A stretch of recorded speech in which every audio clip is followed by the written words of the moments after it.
शांताकारं भुजगशयनं पद्मनाभं सुरेशं विश्वाधारं गगनसदृशं मेघवर्णं शुभांगं लक्ष्मीकान्तं कमलनयनं योगिभिर्ध्यानगम्यं वंदे विष्णुं भवभयहरं सर्वलोकैकनाथम।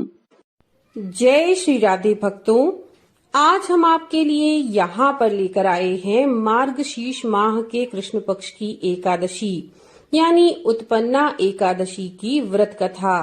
तो चलिए शुरू करते हैं। सूची कहने लगे, हे ऋषियों, इस व्रत का वृत्तांत और उत्पत्ति प्राचीन काल में भगवान कृष्ण ने अपने परम भक्त युधिष्ठिर से कही थी, वही मैं तुमसे कहता हूँ।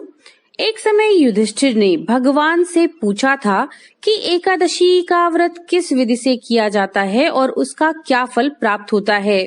उपवास के दिन जो क्रिया की जाती है आप कृपा करके मुझसे कहिए। ये वचन सुनकर के श्री कृष्ण जी कहने लगे, हे युधिष्ठिर, मैं तुमसे एकादशी के व्रत का महात्म्य कहता हूँ, सुनो। सर्वप्रथम हेमंत ऋतु में मार्गशीर्ष कृष्ण एकादशी से इस व्रत को प्रारंभ किया जाता है। दशमी को सायंकाल भोजन के बाद अच्छी प्रकार से दातून करें ताकि अन्न का अंश मुंह में शेष न रह जाए। रात्रि को भोजन कदापि न करें, न अधिक बोलें। एकादशी के दिन प्रातः 4 बजे उठकर सबसे पहले व्रत का संकल्प करें। इसके पश्चात शौचादि से निवृत्त होकर शुद्ध जल से स्नान करें। व्रत करने वाला चोर, पाखंडी, परस्त्रीगामी, निंदक, मिथ्याभाषी तथा किसी भी प्रकार के पापी से बात तक न करे। स्नान के पश्चात धूप, दीप, नैवेद्य आदि 16 चीजों से भगवान का पूजन करें और रात को दीपदान करें। रात्रि में सोना या प्रसंग नहीं करना चाहिए। सारी रात भजन कीर्तन आदि करना चाहिए। जो कुछ पहले जाने अनजाने में पाप हो गए हों उनकी क्षमा मांगनी चाहिए। धर्मात्मा पुरुषों को कृष्ण और शुक्ल दोनों पक्षों की एकादशियों को समान समझना चाहिए। जो मनुष्य ऊपर बताई गई विधि के अनुसार एकादशी का व्रत करेंगे उन्हें शंखोद्धार तीर्थ में स्नान करके भगवान के दर्शन करने के बराबर फल प्राप्त होता है। वह एकादशी व्रत के 16वें भाग के बराबर भी नहीं है। व्यतिपात के दिन दान देने का 1,00,000 गुना फल होता है। संक्रांति से 4 लाख गुना तथा सूर्य चंद्र ग्रहण में स्नान दान से जो पुण्य प्राप्त होता है वही पुण्य एकादशी के दिन व्रत करने से मिलता है। अश्वमेध यज्ञ करने से 100 गुना तथा 1,00,000 तपस्वियों को 60 वर्ष तक भोजन कराने से 10 गुना, 10 ब्राह्मणों अथवा 100 ब्रह्मचारियों को भोजन कराने से 1000 गुना पुण्य भूमिदान करने से होता है। उससे 1000 गुना पुण्य कन्यादान से प्राप्त होता है। इससे भी 10 गुना पुण्य विद्यादान करने से होता है। विद्यादान से 10 गुना पुण्य भूखे को भोजन कराने से होता है। अन्नदान के समान संसार में कोई ऐसा कार्य नहीं है जिससे देवता और पितर दोनों तृप्त होते हों, परंतु एकादशी के व्रत का पुण्य सबसे अधिक होता है।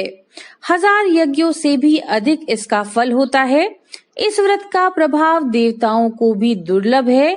रात्रि को भोजन करने वाले को उपवास का आधा फल मिलता है और दिन में एक बार भोजन करने वाले को भी आधा ही फल प्राप्त होता है, जबकि निर्जल व्रत रखने वाले का महात्म्य तो देवता भी वर्णन नहीं कर सकते। युधिष्ठिर कहने लगे, हे भगवान, आपने हजारों यज्ञ और 1,00,000 गोदान को भी एकादशी के व्रत के बराबर नहीं बताया, सो यह तिथि सब तिथियों में से उत्तम भला कैसे हुई ये भी बताइए। ये सुनकर के भगवान कहने लगे, हे युधिष्ठिर, सतयुग में मुर नाम का एक दैत्य उत्पन्न हुआ। वह बहुत बलवान और भयानक था। उस प्रचंड दैत्य ने इंद्र, आदित्य, वसु, वायु, अग्नि आदि सभी देवताओं को पराजित करके भगा दिया। तब इंद्र सहित सभी देवताओं ने भयभीत होकर भगवान शिव से सारा वृत्तांत कहा और बोले, हे कैलाशपति, मुर दैत्य से भयभीत होकर सब देवता मृत्युलोक में फिर रहे हैं। तब भगवान शिव ने कहा, हे देवताओं, तीनों लोकों के स्वामी, भक्तों के दुखों का नाश करने वाले भगवान विष्णु की शरण में जाओ। वे ही तुम्हारे दुखों को दूर कर सकते हैं। शिव जी के ऐसे वचन सुनकर सभी देवता क्षीर सागर में पहुँचे। वहां भगवान को शयन करते देख हाथ जोड़कर उनकी स्तुति करने लगे कि हे देवताओं द्वारा स्तुति करने योग्य प्रभु, आपको बारंबार नमस्कार है। देवताओं की रक्षा करने वाले मधुसूदन, आपको नमस्कार है। आप हमारी रक्षा करें। दैत्यों से भयभीत होकर हम सब आपकी शरण में आए हैं। आप इस संसार के कर्ता, माता पिता, उत्पत्ति और पालन करता तथा संहार करने वाले हैं। सबको शांति प्रदान करने वाले हैं। आकाश और पाताल भी आप ही हैं। सबके पितामह ब्रह्मा, सूर्य, चंद्र, अग्नि, सामग्री, होम, आहुति, मंत्र, तंत्र, जप, यजमान, यज्ञ, कर्म कर्ता, भोक्ता भी आप ही हैं। आप सर्वव्यापक हैं। आपके सिवा तीनों लोकों में चर और अचर कुछ भी नहीं है। हे भगवान, दैत्यों ने हमको जीतकर स्वर्ग से भ्रष्ट कर दिया और हम सभी देवता यहाँ वहाँ भागते फिर रहे हैं। आप हम सबकी रक्षा कीजिए। इंद्र के ऐसे वचनों को सुनकर के भगवान विष्णु कहने लगे, हे इंद्र, ऐसा मायावी दैत्य कौन है जिसने सब देवताओं को जीत लिया?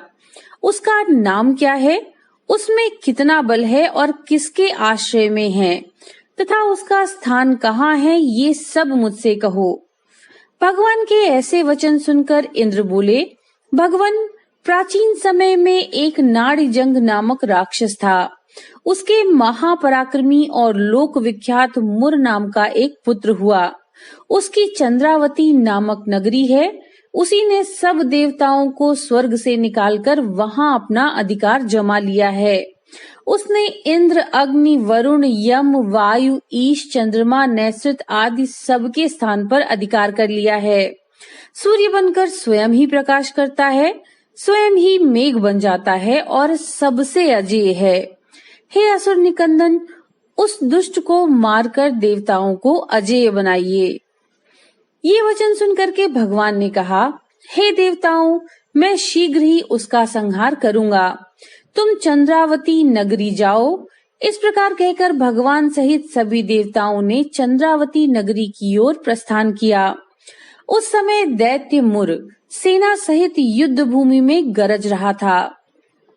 उसकी भयानक गर्जना सुनकर सभी देवता भय के मारे चारों दिशाओं में भागने लगे। जब स्वयं भगवान रणभूमि में आए तो दैत्य उन पर भी अपने अस्त्र शस्त्र आयुध लेकर के दौड़े। भगवान ने उन्हें सर्प के समान अपने बाणों से बीध डाला। बहुत से दैत्य मारे गए, केवल मुर बचा रहा। वह अविचल भाव से भगवान के साथ युद्ध करता रहा।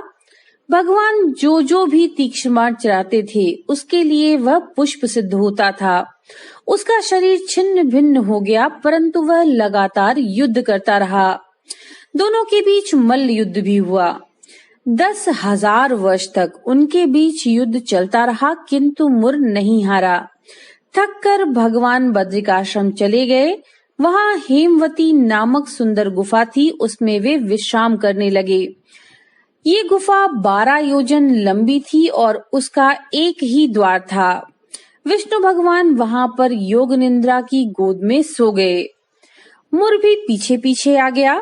भगवान को सोया देखकर मारने को उद्यत हुआ, तभी भगवान के शरीर से उज्जवल कांतिमय रूप वाली देवी प्रकट हुई।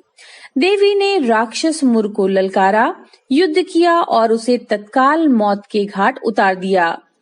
श्री हरि जब योग निद्रा से उठे तो सब बात जानकर उस देवी से कहा कि आपका जन्म एकादशी के दिन हुआ है, अतः आप उत्पन्ना एकादशी के नाम से पूजित होंगी।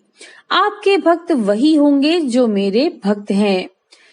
अतः हे युधिष्ठिर, जो व्यक्ति इस प्रकार एकादशी का व्रत करता है उसे हजारों यज्ञों के बराबर पुण्य फल प्राप्त होता है। तो ये थी उत्पन्ना एकादशी की व्रत कथा। नमो नारायण।